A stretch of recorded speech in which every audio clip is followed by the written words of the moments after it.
माँ तो माँ होती है रुला देने वाली। एक हिंदी कहानी। हेलो माँ, मैं राजू बोल रहा हूँ। कैसी हो माँ? मैं ठीक हूँ बेटे। यह बताओ तुम बहू और दोनों कैसे हो? हम दोनों ठीक है माँ। आपकी बहुत याद आती है। अच्छा सुनो माँ, अगले महीने इंडिया आ रहा हूँ तुम्हें लेने। क्या? हाँ माँ, अब हम सब साथ ही रहेंगे न।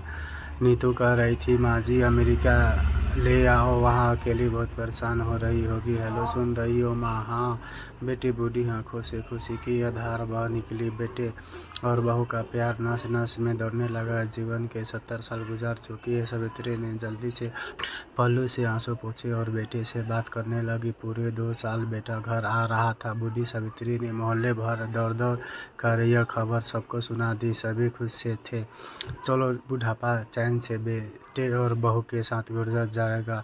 राजू अकेला आया था। उसने कहा कि माँ, हम जल्दी वापस जाना है, इसीलिए जो रुपया पैसा किसी से लेना है वो लेकर रख लो, और तब तक मैं किसी प्रॉपर्टी डीलर से मकान की बात करता हूँ।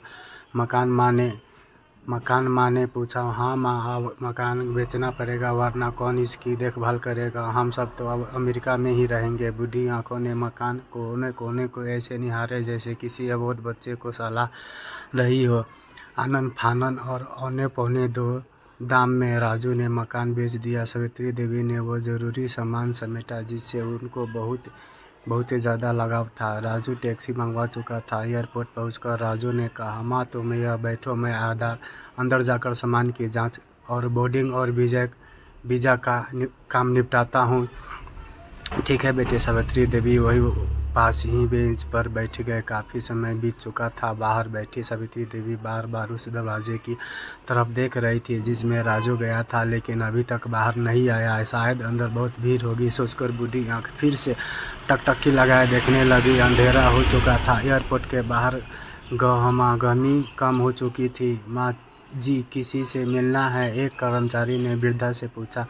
मेरा बेटा अंदर गया था टिकट लेने, वो मुझे अमेरिका लेकर जा रहा है, सावित्री देवी ने घबराकर कहा। लेकिन अंदर तो कोई पैसेंजर नहीं है। अमेरिका जाने वाली फ्लाइट तो दोपहर में ही चली गई। क्या नाम था आपके बेटे का? कर्मचारी से सवाल किया। यह राजू। सावित्री के चेहरे पर चिंता की लकीर उभर आई। कर्मचारी अंदर गया और कुछ देर बाद बाहर आकर बोला, माँ जी, आपका बेटा राजू तो अमेरिका जाने वाली फ्लाइट से कब का जा चुका है। क्या? वृद्धा की आंखों से आंसू का सैलाब फूट गया। बूढ़ी माँ का रोम रोम कांप उठा। किसी तरह वापस घर पहुँचा जो अब बीत चुका था। रात में घर बाहर चबूतरे पर ही सो गई।